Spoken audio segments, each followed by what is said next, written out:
আসসালামু আলাইকুম। আজকে আমাদের টাইগার মুরগির 10 দিন হলো।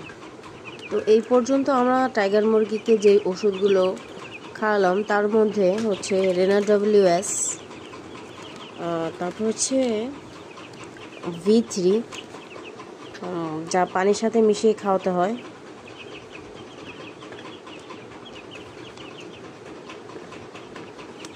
আরেকটা ওষুধ দিয়েছে ডাক্তার আমাদের এখানে, এটা এখনও খাওয়ানো হয়নি, এটা ইনশাল্লাহ নেক্সট ডোজে খাওয়াবো। এটার নাম হচ্ছে গিয়ে নিউক্যালপি প্লাস ওরাল। এগুলো সবগুলো ওষুধই পানির সাথে মিশিয়ে খাওয়াতে হয়। আমাদের 10 দিনে আমাদের মুরগির বাচ্চার এই বর্তমান অবস্থান।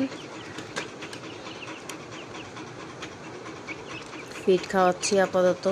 আজকে একটু ভাত দিয়ে ট্রায়াল করলাম ভাত খায় কি না, না দেখলাম ভাত একটু একটু করে খাচ্ছে, আর ফিড একটু কম খাচ্ছে। বড় ছোট সাইজের ফিডটা একটু বেশি খাচ্ছে, বড় সাইজের ফিডটা কম খাচ্ছে। তো আপনারা জানাবেন আসলে কি করা যায় ওদের গ্রোথের জন্য, ভালোর জন্যে। আজকের জন্য এই পর্যন্তই। ভালো থাকবেন সবাই। আসসালামু আলাইকুম।